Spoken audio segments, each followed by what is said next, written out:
Hi everybody, it is great to see you. I'm going to throw out a few disclaimers before we even begin. My kids are here and there's no other adults, so we will see what happens. If I get interrupted, then I know you're going to be okay with that, and might have to sort out, answer questions, open a packet of biscuits, or whatever it might be. So forgive me if I do have to do that, but you know what it's like. And in the comments, we have Lizzie as well. So if you have any questions, she's showing up there as Twinkl Home Ed Admin. If you have any questions, she'll be able to answer that as well if I don't. And my other disclaimer, so this webinar is all about well-being as a home ed parent. And I feel like if you wanted an example of a life that wasn't showing the signs of well-being, mine might be the one that you look at. I feel quite ill-equipped to talk about this because at times my life is very chaotic. I definitely have ups and downs, and I have not figured it all out. But if you need someone to talk about why we need to focus on well-being, then I am definitely that person, because I know what it's like to desperately need some sort of well-being and balance in your life. So we're going to be talking about that. And as always, you can put questions in the comments and either Lizzie or myself will answer them. If we don't get to them now, we'll make sure that we cover them later as well. So don't worry, we will hopefully get all of them answered. And so we're going to get straight into it now, and it's not going to be massively long. So ideally, if you've given yourself like half an hour to watch this and it's over in 15 minutes, please spend the other 15 minutes doing something just for yourself. So that's one reason why I'm going to try and get through fairly quickly, because I would love it if you actually, as part of this, were able to just do something that was intentionally restful for you. But let's get to it. Let me get my PowerPoint up there. So well-being as a home ed parent. And I was thinking about how I could start this, and with when you do the kids' lives, you always kind of think of a hook to get in and tell a story, or we have a quiz or something. I don't expect you to be doing that now. But I was wondering, if you had to write a haiku, you don't have to do it, although some of you might want to, about home ed to non-home edders, what would it say? So here are some, please don't count the syllables because they might not be correct haikus, but here are some ideas that you might have. Learning without bounds, open minds, boundless freedom, amazing home ed. It's a nice one. With no set routine, curiosity takes flight, freedom to discover. Our children's joy reigns, innovation takes centre, education unleashed. These are very positive and all very true, and they're things that we as home educators are desperate for other people to understand about our life, especially when there's a lot of prejudice or misjudgments. This is the type of thing we want to get across. However, if you were writing a haiku to other home editors and you were being fully honest, what would it say? That's what I want you to have a little think about. So here's some that I came up with. Constant demands made, educating, weighty load, exhaustion sets in. No time for oneself, parenting a 24/7 job, self-care becomes rare. This one, sacrifices made, parenting asks for it all, burnout looms ahead. Now, the thing is, both of those are true, aren't they? Like, the tension between that is a true tension. We have these wonderful things and reasons why we home ed. Even if we've ended up in it unexpectedly and not of our own choice, we can see so many amazing things about our life. And we recognize that we're quite privileged to be able to do it. Even if we made sacrifices, we might be one income, we might have given up jobs and all sorts. But we know that this is like a wonderful life to have and a great opportunity for our kids. But it's still absolutely true that it's really hard. It is exhausting. I've got a kid in the room and I'm thinking, will she be listening and thinking, oh, actually, is this terrible? But I'm quite open with my kids about the hardships that we can have. So we can be exhausted, we can feel guilty, all these other things. It is not easy. And it's really, really important to hold those two things together. And I don't think well-being is achieved by just ignoring those difficult things. And I don't think well-being is achieved when we can get rid of those difficult things, because it's just not realistic. So I think we've got to make sure that we're holding both of those kind of in our hands and recognizing there's a tension between those two, and that is okay. But what is well-being in the middle of all of that, with the good stuff and the bad stuff? What is well-being? So have a watch of this and see if you think that I've got the right definition.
So there was at the beginning there was quite a detailed explanation from Twinkl of what well-being is. And I read that and I thought, like, blimey, there is no way I'm ever going to achieve that. That's just like, that's a big ask. But then when it boils down to the idea of being well, and then recognizing that that's going to look very different for different people at different times. And then I started to think of like, kind of what are the symptoms of when I'm feeling well? Like, what are the things that kind of happen in my life that I know actually, like, things feel like I've got that tension between those two different sides of home ed, that I've kind of got those balanced a bit. For me, it's when my kitchen's clean, which isn't very often, but that's kind of like that empty sink. I think like, oh, that's like I've at peak wellness in a sense. And so there might be other symptoms for you that you're like, actually, if I was able to pick up a book and start reading again, that would be a sign that things were feeling kind of balanced enough. But there are lots of barriers to that, aren't there? Tons and tons and tons. Just for in normal life, there is a lot of barriers to well-being for everybody.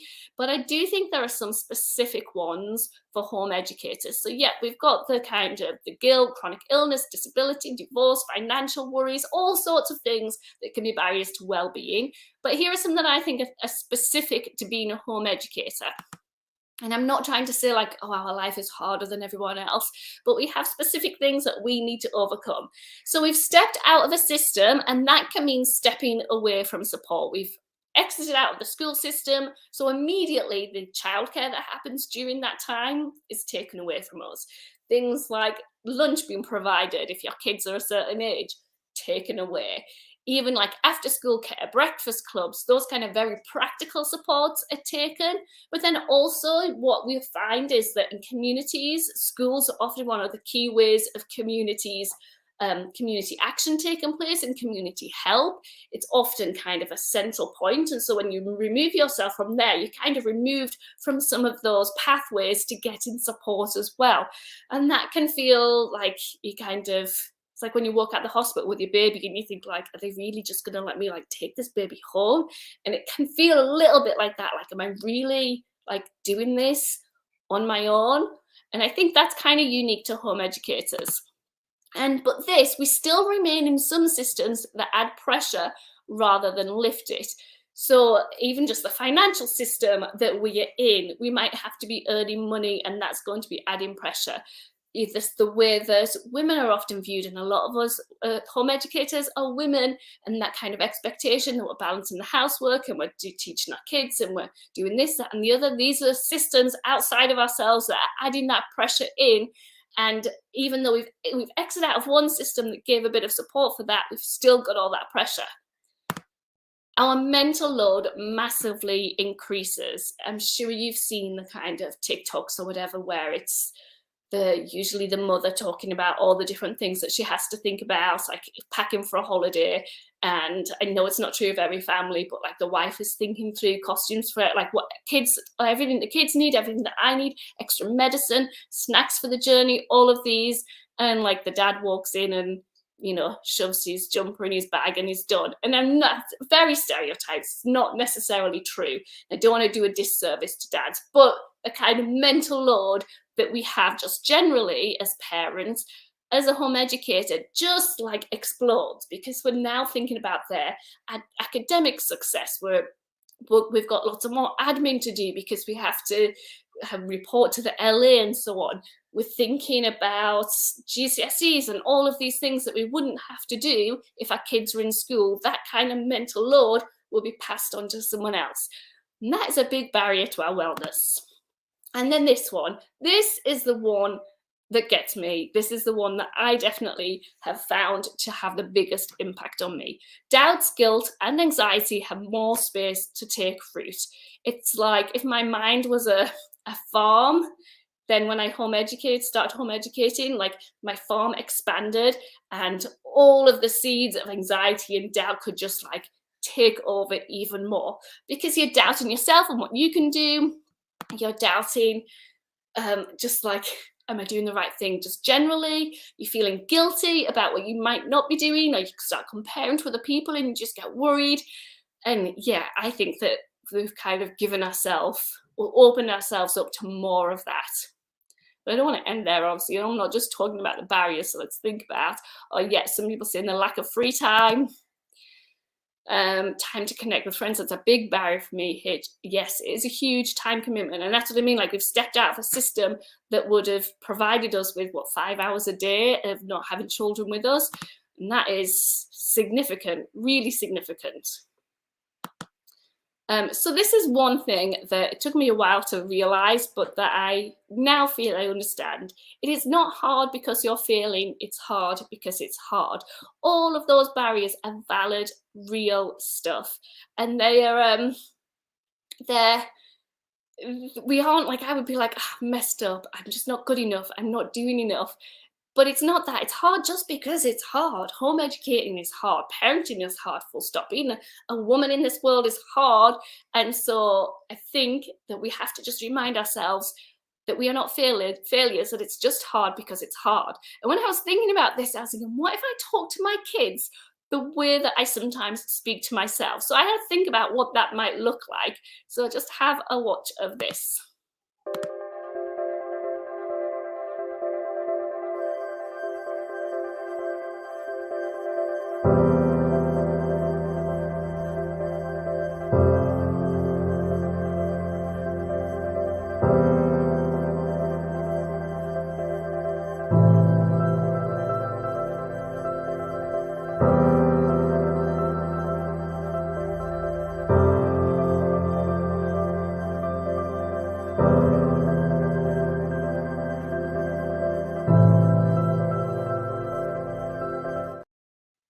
It's so ridiculous, isn't it? Because I absolutely would not say any of those things to my kids when they're learning to read or when they're learning maths. I would never speak to them like that. And yet I throw that stuff at myself all the time. The whole, like, if so-and-so with 5 kids down the street can manage it and their house looks clean and they're always like, their makeup's like, they wear beautiful makeup. If they can do it with all those kids, why can't I? Like things like that, or compare myself to other people like that, or the idea of, I was just constantly obsessed with, if I get up before my kids, that's it. Like that will be the key if I have a morning routine.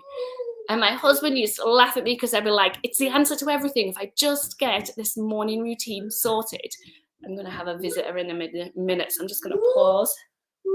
Evan, shh, I'm on a video. you want to come and sit next to me? Come on then. Okay. And yeah, if I spoke like that to my kid, well, I just wouldn't, because I recognize that my kids are learning, that they're growing, that takes time, that sometimes other things prioritize. But I absolutely throw that at myself a lot. And it's not hard because I'm failing. It's not on me. It's just hard because it's hard. And I think that's a really important thing for our well-being to recognize. Are you going to sit next to me? Yeah, okay. You don't have to show everyone your lollipop, don't worry. There. Okay, show them quickly. There it is. Right. That's how I got them to be quiet, is giving them sweets. So the next thing is you have permission to pause. Now, obviously, you don't need permission from me, and I don't need permission from other people, but sometimes we don't give that to ourselves. We don't think we can pause. And the way that you need to be quiet, okay? The way that I got my head around that is by remembering this. And I say this myself quite a lot. Choose compassion over consistency, because honestly, I know it's really important to read aloud to my kids every day. I wish I could do that every single day. We normally do it over breakfast or over lunch, and yeah, that is great, that's brilliant. But there are some days where I've just been overloaded with noise, with sibling arguments, with just all the different things, and actually I'm going to choose compassion in those times, put the telly on, give them a picnic on the floor, and sit and have a cup of tea in a room by myself. Like, this is choosing compassion over consistency. And that's a reason, that's the reason why, if I'm kind of stressed out, why I decide actually I've got to choose compassion. I would do the same for my kids too. Why can't I do that for myself? So I was thinking, you'll notice this if you've watched any of my stuff, I like my alliteration. Now I was thinking of the different types of rest that we have, and almost like the stages of rest that we're going through. And I thought it would be interesting to talk about, because I know that I am at the top there, reactive still a little bit. So it's getting to the point where, like I said, you're overwhelmed with the day and you just think, right, that's enough. Everyone upstairs, I just need quiet. Or getting to the end of the day and the day's been so... You're going to put that in your mouth? No. Okay. Do you want to go and get a popsicle? If you be by me. Do you want to go and get a popsicle from the fridge? Yeah, I had that. Yes, you can. You can put that away and you can get a popsicle with Amelia. Okay. Sorry, everyone. Absolutely do use bribery to get through these moments. But the reactive kind of part of, like, I've got to the end of the day, it's really, really stressed out, being stressed out. I just, like, my reactive rest is I'm just switching off from everything, and that is it. And that's not really rest, is it? It's not refreshing. So I am trying to move towards that, I need to point to the other side, responsive rest, where I'm saying, actually, I'm going to look ahead and see where I need rest. For example, if you're someone who has a period, you know you've got those kind of highs and lows, you can think ahead. This week that was our conference, I knew I'd be really busy. My husband has got a ton of stuff on as well. So I tried to think ahead and think, how can I rest, or how can I take something off my plate during that time? So I am trying to move from reactive rest to responsive. I haven't yet got to this bottom bit about being reflective. And that's kind of my next level that I would like to go to, where I can say, okay, every day I'm going to have my 5-10 minutes of rest, or I'm going to take chunks of time out over the month and be a bit more reflective and intentionally work my well-being. And Twinkl does have some great resources for that. I'm just going to show you some. When I read this, that first sentence, these are ideas that you can prompt. You need to go and ask Esther. Go and get the scissors upstairs. Sorry, everyone. That first question, kind of thinking about journaling prompts, what would your younger self be proud that you did today? That kind of broke me a little bit. It's like, that is a powerful thing. And actually, I might think I've had a terrible day, but having that kind of reflective time would make me realize that actually there's a bunch of stuff that I should be really proud of. And then these are good enough parenting affirmations. I'm exactly who my children need. It's not my job to be perfect. It's my job to show my children grace and forgiveness. So these are some different things that you could do to kind of intentionally rest as more of a reflective practice rather than just reactive. Let's see. So we're on to the last one now. And I think we do need to create a new kind of village. And I'll also make sure that I'll have some time to look through some of the questions. It's not bribery, someone's saying it's distraction. Thank you, Lizzie, with lovely things. They are lovely. We need to create a new kind of village. And we have that. I don't know whether it was true. Like, we think about past generations and we think, oh, they had all this support and all the mothers on the street would help and so on. There you go.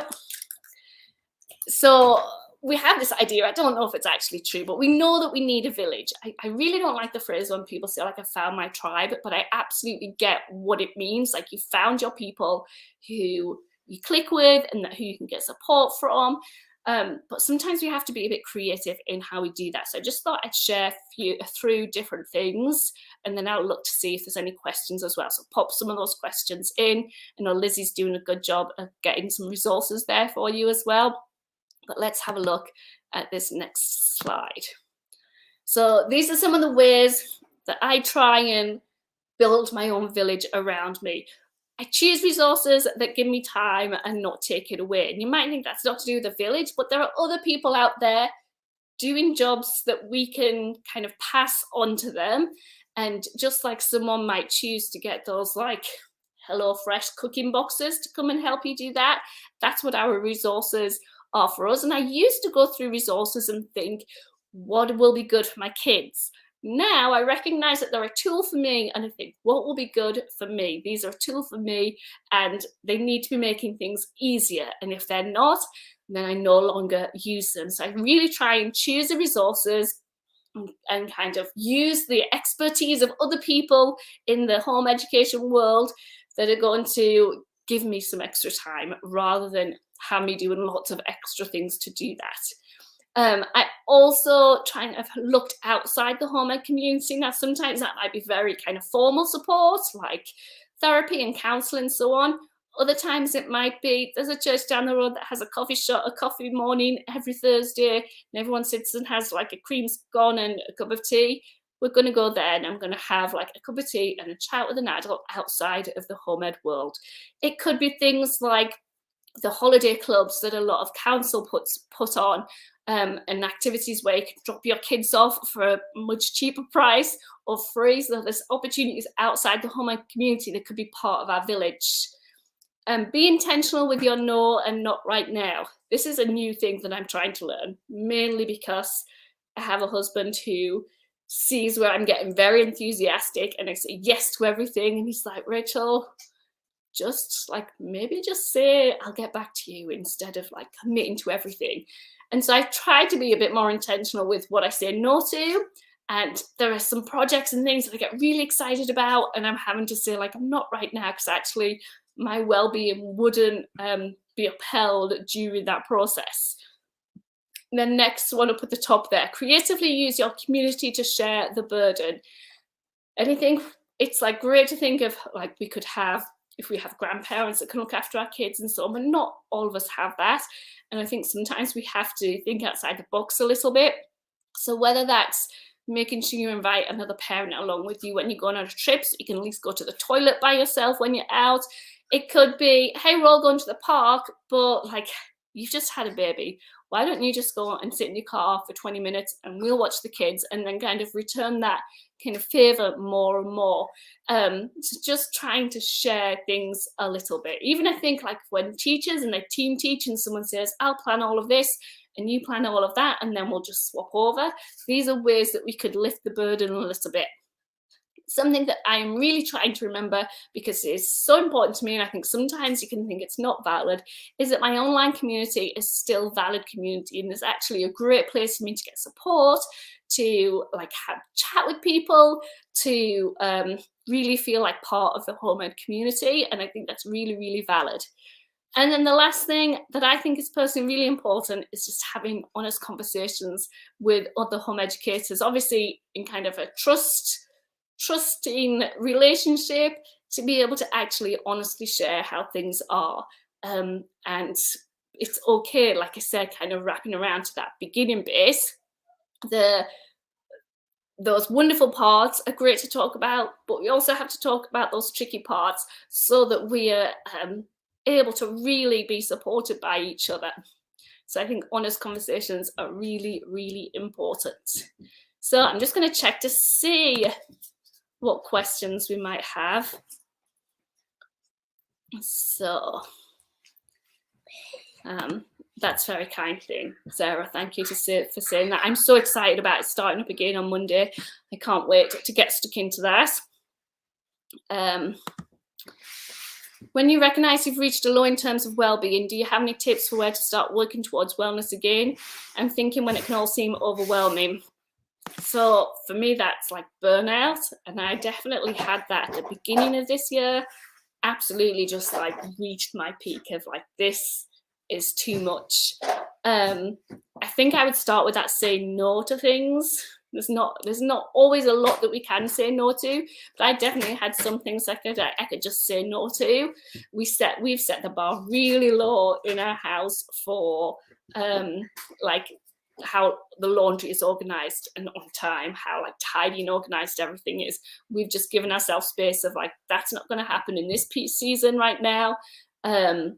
And make sure this, yes, I started by saying no to things. I also looked for like help outside of the community. So I went to the doctors.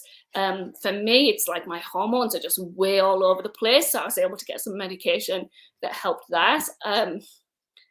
But yeah, it's hard. So, and I'm not a professional, so I don't have those, but that's kind of where I start. And telling people that you trust as well, like this is just, it's too much right now. Let's see, any other questions? Sorry, it is already open. You just had it, oh, no. Sorry, it's having difficulty getting into the popsicle. I'll open it up in a little bit. Amelia, can you grab some scissors? Sorry, everybody. I got to read my book. So I'm just reading through your comments, and I don't think any questions have been missed.